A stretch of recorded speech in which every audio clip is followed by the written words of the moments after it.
Hello, my name is Sean Copeland and I'm Chairman and CEO of Regent Bank, and welcome to Regent Elevate, and we are continuing our discussion on multipliers versus diminishers. This is a very key concept, and as a reminder, a multiplier is someone who uses their ability, intelligence, and authority to amplify the capabilities of the people around them and therefore grow the organization. A diminisher is someone who needs to know it all and be the smartest person in the room. They need to tell you what to do and just measure whether or not you did what they told you to do. And the problem is that's not going to grow the organization, and it's not going to maintain great people. So we have gone through 4 keys to being a multiplier, and today we're going to talk about the 5th. The 5th key to being a multiplier is being a debate maker. Now, here's a very interesting quote. It's better to debate a decision without settling it than it is to settle a decision without debating it. And I think that's very true. Let me give you a real quick live example of this. Back in the good old days, somebody would come to me and they would say, hey, I really need to add a person. I'm struggling, we're behind, I really need to add a person. And it would make sense to me. What they were saying would make sense to me. So I'd say, okay, we can approve adding someone.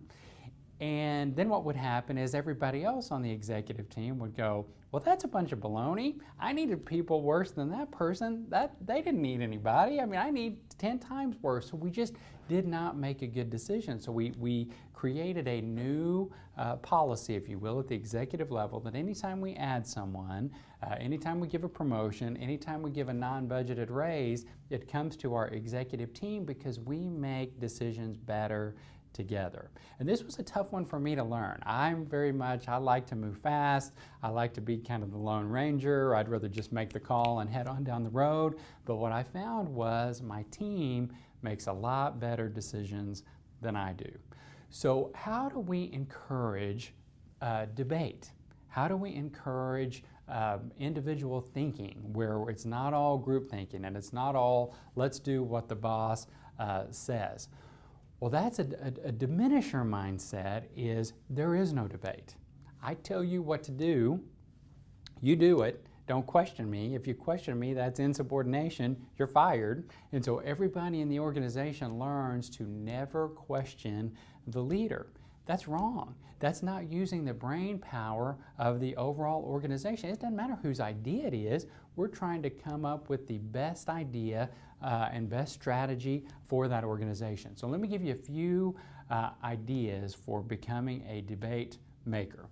Number one, when you're dealing with a key issue, put together a robust team that will be impacted by the issue. Don't just pick your favorite 2 or 3 favorite people that think like you do and bring them in because you know they'll say, yes, that's not right.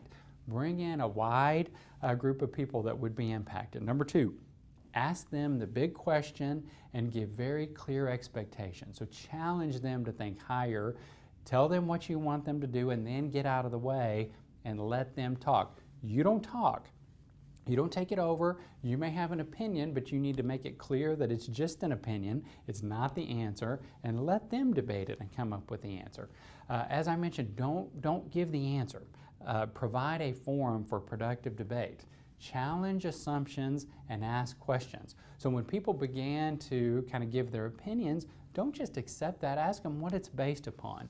The best leaders look for data. They want to know why you think what you think. Prove it up to me so that you're more of a critical thinker and not just a lazy thinker who's throwing anything out that comes to their mind. And then finally, become a decision maker, become a debate maker instead of a decision maker. You have got to, and this takes tremendous restraint. One of the beauties of being a leader is that you get to make decisions. But the problem is that's not always in the best interest of the organization. You just keep asking questions.